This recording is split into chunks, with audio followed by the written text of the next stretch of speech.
Hemos estado analizando durante toda esta semana el tema de los ingresos y de los gastos y su respectiva descomposición. Además, hemos estado un poco también viendo la parte de lo que representa el presupuesto general del Estado y su proceso o su ciclo presupuestario a través de las diferentes etapas que se cumple para la aprobación de lo que en primer lugar se conoce como la proforma presupuestaria. Luego de eso pasa por la Asamblea y la Asamblea, al aprobarla de manera definitiva, después de haber realizado todo el proceso de revisión, se convierte en el presupuesto general del Estado. Y antes de eso también habíamos visto todo lo que son los datos estadísticos de los ingresos y de los gastos y finalmente el resultado presupuestario que en la sesión anterior habíamos, con un gráfico estadístico, pues habíamos visualizado el comportamiento del déficit fiscal en el Ecuador. A partir de ahora, en este caso, recordando de que en términos de finanzas públicas, al inicio de la asignatura habíamos mencionado que son 5 los grandes temas que se ven en esta asignatura o en todo lo que tiene que ver con finanzas públicas, que son el sector público y dentro del sector público el funcionamiento pues, del Estado como tal, el tema de los ingresos, que ya lo hemos visto, el tema de los gastos, el tema del déficit o el resultado presupuestario, y hay un tema adicional que era el tema del financiamiento, que justamente es lo que vamos a un poco hablar en esta sesión. El endeudamiento público, tanto a nivel interno como externo, y las principales fuentes de financiamiento que en el caso del Ecuador se tiene para poder solventar niveles del gasto público o niveles de déficit fiscal como ha sucedido normalmente en el Ecuador. Pues en ese sentido, pues las fuentes de financiamiento que el Ecuador ha utilizado han sido una de las vías por las que los gobiernos en Ecuador han encontrado financiamiento para poder cubrir las necesidades del presupuesto general del Estado. Los mecanismos utilizados se han dado tanto a nivel interno como en el ámbito externo. A nivel del ámbito externo, lo que se conoce como deuda externa del Ecuador.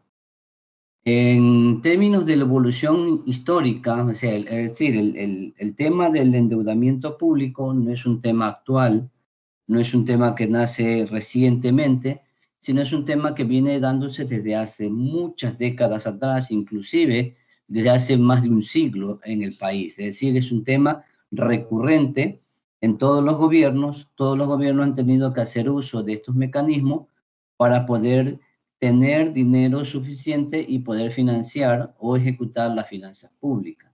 Tenemos el caso, por ejemplo, y el pago de la denominada deuda de la independencia, cancelada en 1976 por la Junta Militar que gobernaba el país en aquel año. Es decir, eso fue una deuda que se vino arrastrando por décadas, desde el comienzo del siglo XX, sucesivamente hasta la década de los años 70, cuando el Ecuador era gobernado por los militares y entonces este grupo de militares decidió pagar la deuda. Posteriormente, un segundo acontecimiento, es decir, en esta parte vamos a hablar un poco de los acontecimientos que se han sucedido en torno al endeudamiento público, ¿no? Y el primero es, así de manera sintética, el hecho de que el Ecuador tenía pendiente una deuda producto de la independencia. Hay mucha literatura al respecto que se puede revisar para poder entender de mejor manera, pero en este caso lo dejamos puntualizado como un primer elemento, un primer proceso histórico que el Ecuador experimentó en términos de endeudamiento público, o sea, la deuda de la independencia que fue cancelada en 1976. Un segundo acontecimiento importantísimo en términos del endeudamiento público fue la llamada sucretización de la deuda privada en el gobierno del doctor Osvaldo Hurtado, que se inició el 23 de septiembre de 1983 y que generó muchas controversias por los impactos que se dieron en contra del Estado. ¿Qué pasó en esta parte? El Ecuador tenía a nivel de las empresas o bancos privados deudas con bancos o entidades en el exterior. Entonces, lo que hizo el gobierno fue decirle al sector privado, miren, páguenme la deuda en sucre, que yo la pago en dólares a los acreedores. Entonces, el Estado se quedó con esa deuda interna a nivel de las empresas o instituciones que debían, y el Ecuador tuvo que asumir. A eso se le llamó la sucretización de la deuda. Entonces, ese fue un acontecimiento también importantísimo que sucedió en 1983, y a partir de lo cual el país inicia una escalada importantísimo del tema del endeudamiento externo. En la década del 70, en el año 76, había prácticamente desaparecido el nivel de deuda, y después, a partir del 1983, se vuelve a retomar una curva de endeudamiento que hasta ahora se ha podido resolver. Es decir, desde esa fecha, pues el Ecuador vive endeudado. Posteriormente, un tercer acontecimiento es que de 1983, pues el Ecuador empezó a prestar dinero, y llegó un momento dado en que ya no pudo pagar. Entonces, en ese sentido, una de las alternativas que ofrece el sector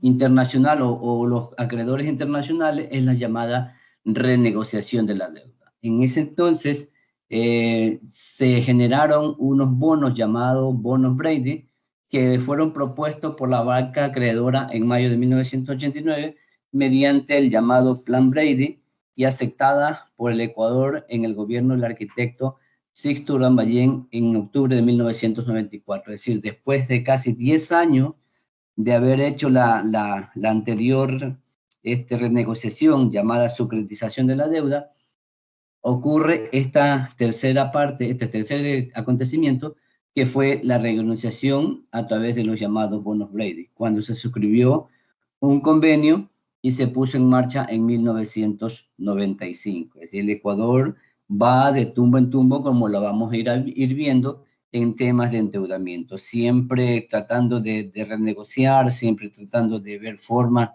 de acomodarse a las situaciones que se han presentado en aquel momento.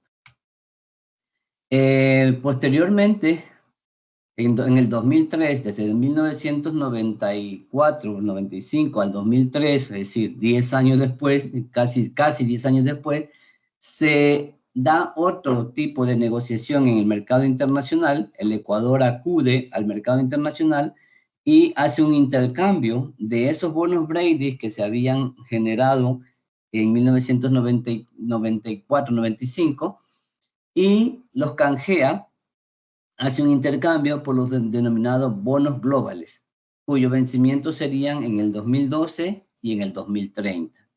Es decir, hace una nueva reestructuración de su deuda con tal de encontrar mecanismos que le permitan suavizar el compromiso a nivel de las arcas fiscales, porque generalmente el Ecuador, como lo hemos visto anteriormente, ha tenido dificultades para tener financiamiento permanente. Este fue un resultado adicional de la crisis bancaria y financiera ocurrida en Ecuador en 1999, en virtud del incumplimiento en el pago de las obligaciones contraídas a través de los bonos Brady. Es decir, Ecuador, de tiempo en tiempo, se ha visto en la necesidad de renegociar su deuda porque sencillamente no ha tenido los suficientes recursos para cumplir con el pago que eran necesarios y establecidos en aquel momento. En el año 2005, el país hizo un lanzamiento exitoso de bonos en el mercado internacional, con vencimiento en diciembre del 2015, a los que se le llamó los bonos 2015. Es decir, tenía bonos en el mercado internacional a vencimiento 2012, a vencimiento 2015 y a vencimiento 2030. Vamos a ver luego qué pasó con estos bonos. Entonces, a partir de entonces, el tratamiento de la deuda pública externa ha tenido otros matices. Es decir, este cuarto acontecimiento, que fue cambiar los bonos global por los bonos Brady, significó allí una etapa importante, porque justamente se ocurre en los primeros años de la dolarización. Entonces, de allí en adelante, hasta 2006, hasta 2006 se siguió manejando este tipo de alternativas de financiamiento público. Posteriormente,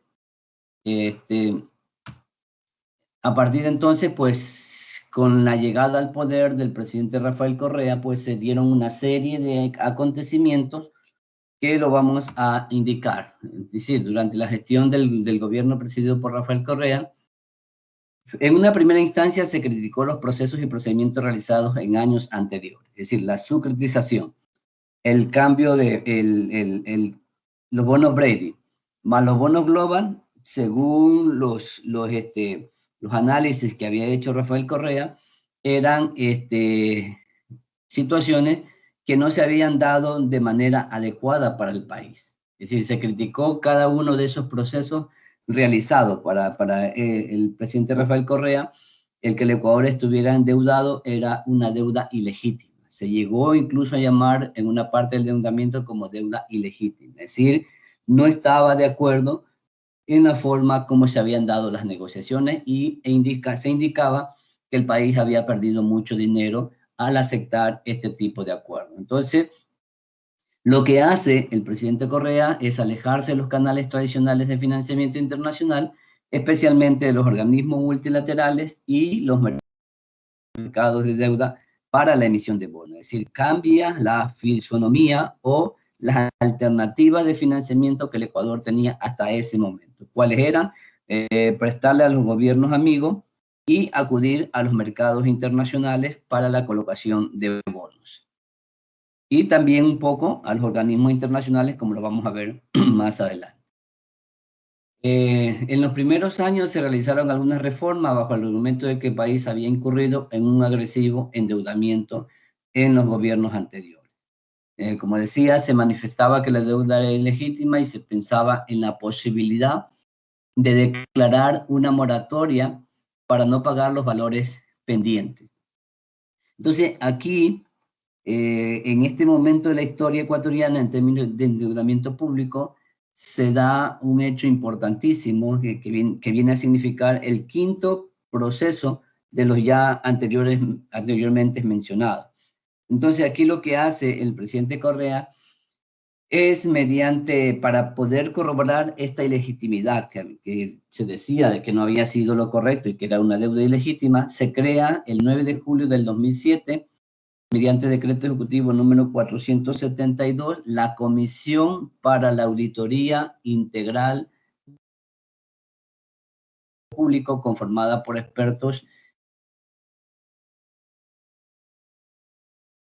de organismos nacionales e internacionales. Es decir, este fue un acontecimiento o un hecho bastante importante, porque esta comisión lo que se iba a encargar era de demostrar que parte del endeudamiento que el Ecuador había hecho anteriormente era realmente ilegítimo. Entonces se convierte en el quinto elemento, quinto proceso, de los cuales estamos hablando del tratamiento histórico de la deuda externa. Pero un poco recordar aquí que este tema de la auditoría de la deuda externa no era un tema nuevo.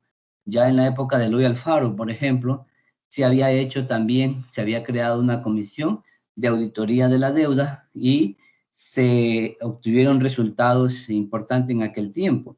Y también indicar de que el tema de la deuda externa pues, ha sido tratado desde aquella época. Incluso se puede encontrar libros y documentos que están publicados y que han quedado para la historia sobre el análisis de la deuda externa ecuatoriana en la época de Juan José Flores y en la época de Eloy Alfaro. Es decir, el tema del endeudamiento, por lo tanto, no es un tema nuevo que nos pueda sorprender, sino que el país toda su vida ha estado endeudado. Lo que ocurre actualmente, que estamos también endeudados, pues es una parte más de la historia que de aquí a unos 10, 15 años, pues también se lo va a mencionar como se ha estado indicando hasta ahora.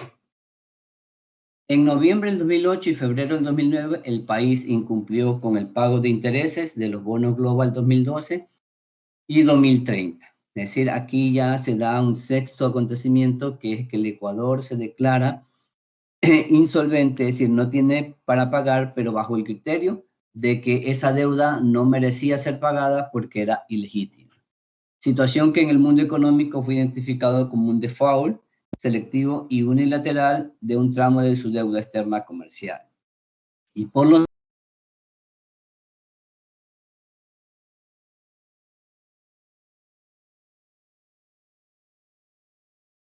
el presidente Correa tomó esa decisión. Para muchos, esa decisión iba a generar impactos muy negativos en el acercamiento del país hacia los mercados internacionales de dinero y se iban a generar una serie de inconvenientes que el país no iba a tener la capacidad para poder solventar sus finanzas públicas, ayudar a solventar sus finanzas públicas. Pero el gobierno en el mes de junio del 2009 pues, realizó una recompra del 91% del valor total de los bonos Global 12 y 2030, equivalente a cerca de 3.000 millones de dólares, logrando un drástico descuento entre el 65% y el 70% de su valor nominal, por lo que el régimen solo invirtió en aproximadamente 1.000 millones de dólares. Es decir, producto de esta situación del no pago,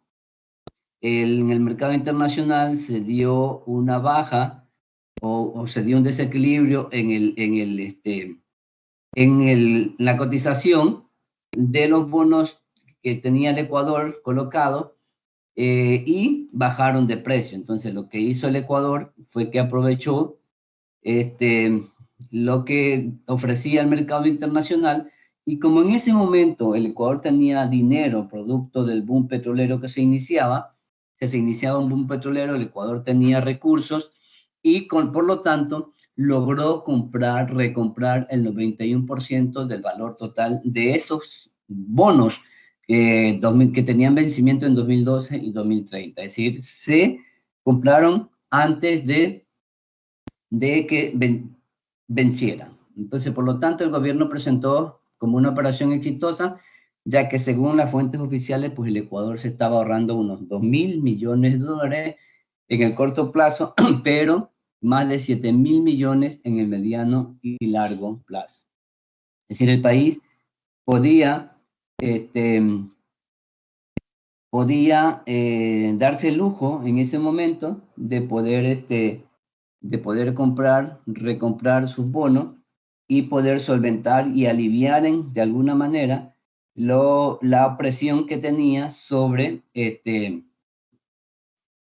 sus finanzas públicas, porque indudablemente el tener que pagar intereses, el tener que pagar capital, le significaba que cada año el país necesitara recursos que en cierta forma el presidente no lo quería gastar porque no estaba de acuerdo con que el Ecuador siguiera pagando, siguiera gastando en el pago de deuda, cuando ese dinero, según el modelo económico y según el pensamiento del presidente Correa, podía servir para poder financiar una serie de aspectos, sobre todo en el ámbito social. Consecuencia de lo anterior fue la reducción de la deuda externa, que se situaba en un poquito más de 13.000 millones en abril del 2009, a más de 10.000 millones de dólares en diciembre de ese mismo año. Es decir, lo que en términos porcentuales del PIB representaba una reducción del 26% en diciembre de 2008 a un 20% en diciembre del 2009. Es decir, este fue un acontecimiento histórico muy importante que el país experimentó. Es decir, era un acontecimiento que no estaba previsto, pero que el presidente Correa lo logró hacer producto de toda esa campaña de ilegitimidad de la deuda y producto de que tenían dinero necesario para poder comprar esos bonos y poder reducir la deuda externa. Hasta ese momento, pues todo esto era positivo. Indudablemente un gobierno que logre reducir el endeudamiento externo, pues es muy llamativo, es una medida muy positiva, pero a partir de allí, pues el gobierno desistió de utilizar las fuentes internacionales tradicionales de financiamiento como la emisión de bonos y sobremanera el préstamo a organismos internacionales de crédito como el Fondo Monetario Internacional y el Banco Mundial, a los cuales se los tildaba de chulqueros y de burocracia internacional. En abril del 2007 se da otro acontecimiento, que el Ecuador había terminado de cancelar el saldo adeudado al Fondo Monetario Internacional, que a finales de 2006 sumaban 22 millones de dólares. Recordar también que el último acuerdo stand-by firmado por Ecuador con el Fondo Monetario Internacional fue en marzo del 2003 por un monto de 205 millones de dólares. Es decir, había una estructura de financiamiento público externo que estaba centrada en dos grandes aspectos: en el mercado de bonos y mediante los préstamos de los organismos internacionales. Entonces, con este sistema, con esta forma de endeudamiento, el presidente no estaba de acuerdo y por lo tanto se alejó de esa alternativa. Luego de lo sucedido con la moratoria y la recompra de los bonos global y antes del reingreso a los mercados internacionales de crédito, el régimen correísta pues orientó su búsqueda de financiamiento para cubrir necesidades fiscales a través de varios mecanismos a nivel externo, entre lo que constan. Es decir, cambió las fuentes de financiamiento. Ya no era el mercado de dinero internacional a través de los bonos, ya no eran los organismos internacionales, ya no son los organismos internacionales, sino que tradicionales como el Fondo Monetario Internacional y el Banco Mundial, sino que se acerca a organismos un poco más operativos y de financiamiento para proyectos de desarrollo, como son el Banco Interamericano de Desarrollo, la Corporación Andina de Fomento y el Fondo Latinoamericano de Reservas. También llega a hacer acuerdos de venta anticipada de petróleo y de créditos con la República Popular China, y además, a partir del 2014, que ya voy a mencionar la razón por la cual volvió el Ecuador a ser parte de los mercados internacionales. ¿Sí? Pero en principio, después de haber ocurrido la moratoria, de haber recomprado la deuda, lo que hizo fue reorientar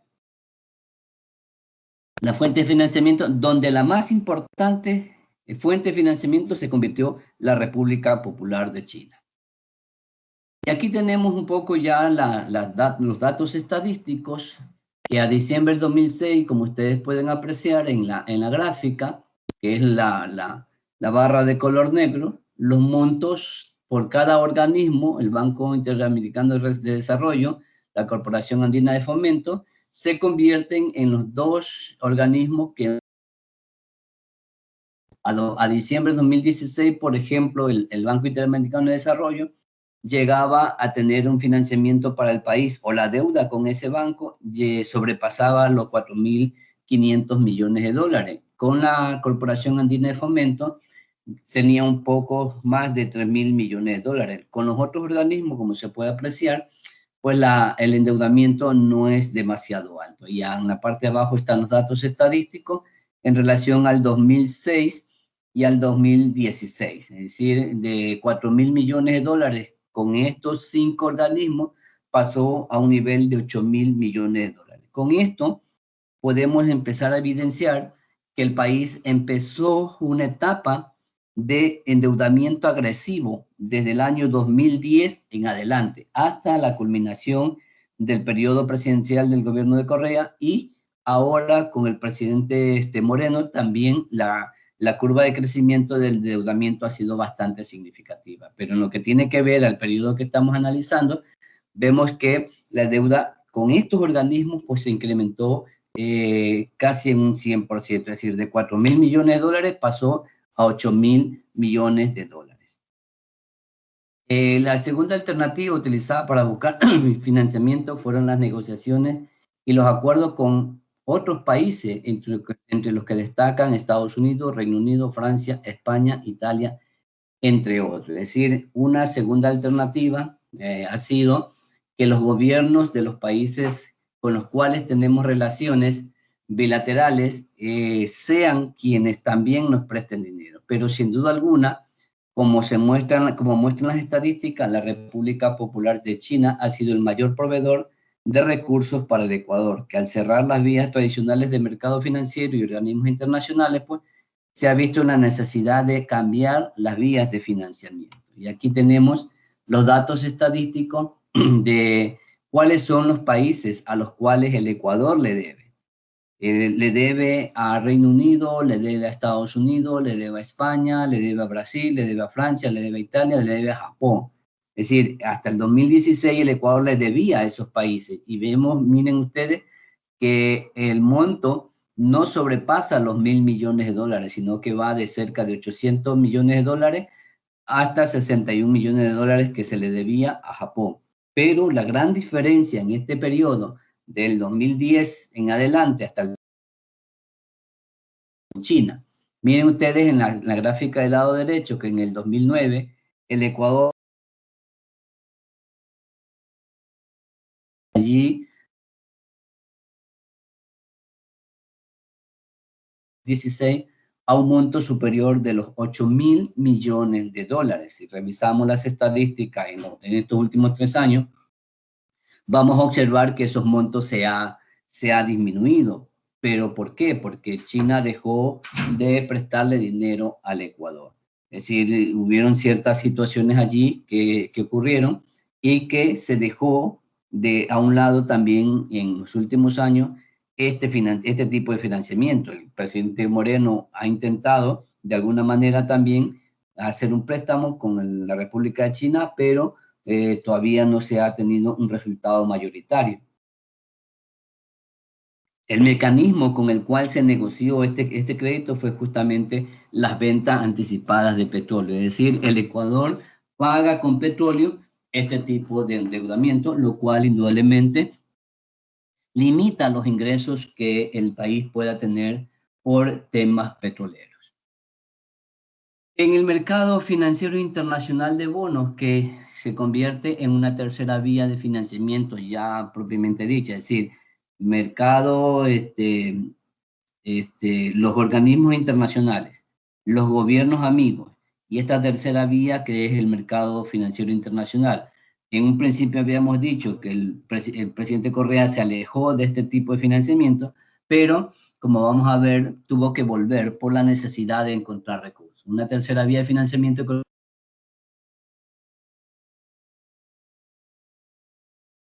en el que se ha ocurrido es la salida a los mercados de capitales internacionales para la venta de los denominados bonos soberanos. Ya no se llamaban ni bonos Brady, tampoco se llamaban bonos Global, se le puso el nombre de bonos soberanos, un poco alineado al pensamiento del modelo económico que se estaba aplicando.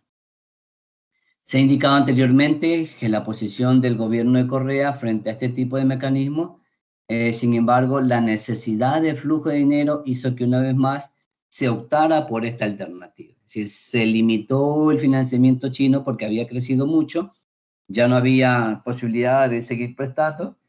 Los organismos internacionales tampoco porque se habían alejado totalmente, porque el Fondo Monetario Internacional, por ejemplo, es un organismo que puede dar valores muy altos, lo mismo que el Banco Mundial, no así los otros organismos, como ya lo hemos mencionado, como la CAF o el BID, que no dan montos demasiado grandes. Entonces, ¿qué es lo que quedaba? Era volver a los mercados de financiero internacional para la colocación de bonos. Esta otra alternativa utilizada por el gobierno para proveerse dinero prestado en el mercado internacional fue la operación realizada en junio del 2014, es decir, desde 2009 el Ecuador se alejó del financiamiento por esta vía, pero regresó en el 2014. Entonces, en ese sentido, pues fue una alternativa que el Ecuador también utilizó. A la par de las operaciones realizadas a nivel externo, durante los últimos años se han utilizado otras alternativas de endeudamiento a nivel interno que han complementado las operaciones realizadas con organismos, gobiernos y especialmente con China. Es decir, cada gobierno, indudablemente que esto no es exclusivo del presidente Correa, sino que cada gobierno históricamente ha buscado constantemente tener alternativas de financiamiento. Y ya hemos mencionado cuáles son estas. Pero en el caso del presidente Correa, también utilizó otro mecanismo que fue el llamado endeudamiento interno. El fin ha sido, pues, de este endeudamiento, tener mayores ingresos para financiar los saldos negativos del sector público, producto de las dificultades en el mercado petrolero y para lograr el sostenimiento del elevado gasto público. Entre estas alternativas constan los títulos y certificados, donde consta la emisión de bonos de largo plazo a nivel interno, es decir, el gobierno va al mercado de las bolsas de valores ecuatorianas y dice, tengo en bonos 500 millones de dólares. Entonces salen las instituciones, salen los organismos, salen las personas que tienen dinero y acuden a ese mercado y compran esos papeles que el Estado ha puesto en venta y el Estado recibe ese dinero y los inversionistas se quedan con esos bonos por los cuales el Estado le empieza a pagar dinero en la fecha que han estado, fijadas para el efecto. Otra de las alternativas fue los llamados bonos AGD, que fueron recomprados con su totalidad en abril del 2009, los bonos de la Corporación Financiera Nacional, utilizados hasta el año 2009, y de todas estas opciones, los bonos de largo plazo son los que han sido utilizados en casi la totalidad de la deuda. La deuda pública interna tiene desde el 21 de octubre del 2016 una nueva forma de análisis debido a que el presidente Correa, mediante decreto ejecutivo de 1218, estableció que el límite de endeudamiento fijado según la Constitución del 2008, pues, era el 40% del PIB. Será con base a la deuda consolidada y ya no a la deuda agregada. Que este es el último acontecimiento que ocurrió en la época del gobierno de la Revolución Ciudadana, que fue que el presidente Correa, visto que se llegaba casi al tope del 40% de lo que establecía la Constitución, hizo un cambio metodológico para poder calcular el endeudamiento. Y en tal sentido, si se considera la deuda pública interna desde el punto de vista consolidado, a diciembre del 2016 se observa una reducción de 11.000 millones de dólares, por lo que de acuerdo a este enfoque el Estado ecuatoriano solo debería 1.131 millones de dólares. Es decir,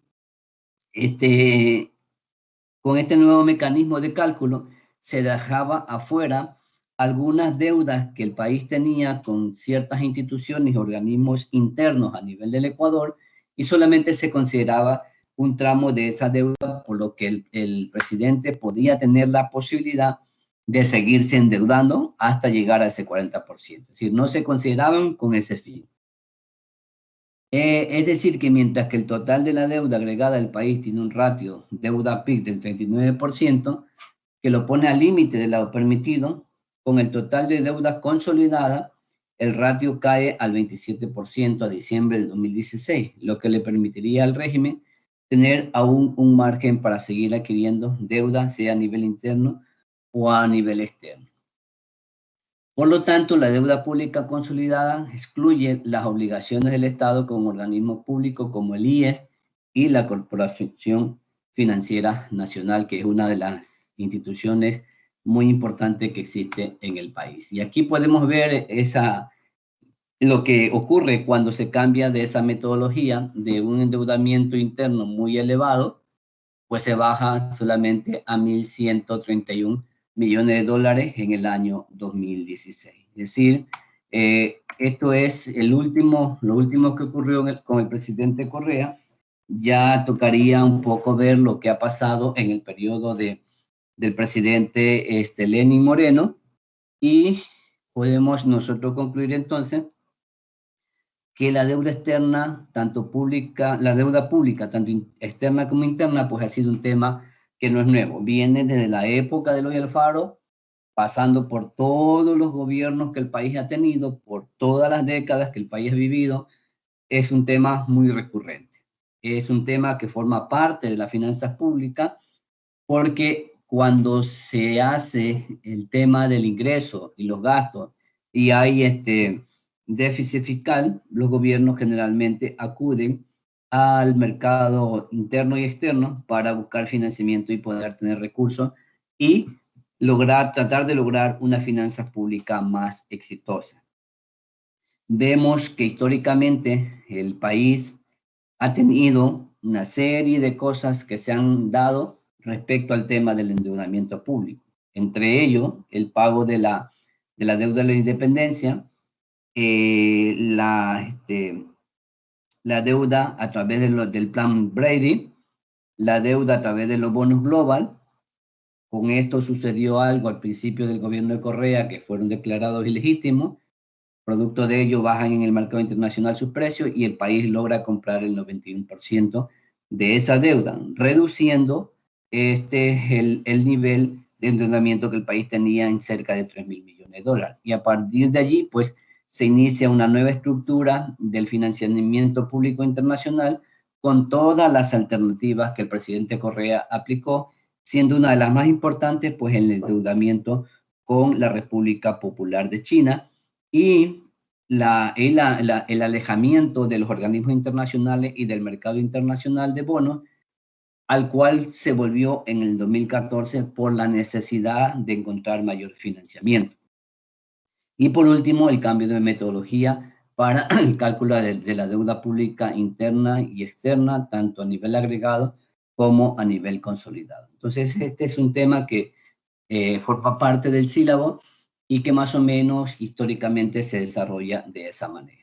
Es decir, el Ecuador, en términos, si alguien le pregunta a quién le debe el Ecuador, pues nosotros lo que podemos contestar es que el Ecuador le debe tanto a los organismos internacionales, dentro de los cuales están los tradicionales, Banco Mundial, Fondo Monetario Internacional, Corporación Andina de Fomento, Banco Interamericano de Desarrollo, que es la primera fuente de financiamiento que tiene el país.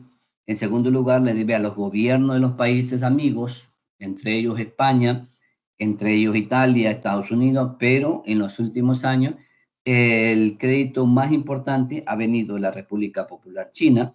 La tercera fuente de financiamiento que el país tiene es a través del mercado de bonos internacional, donde se ha colocado una gran cantidad de recursos que el Ecuador ha recibido y que ha colocado en el mercado internacional.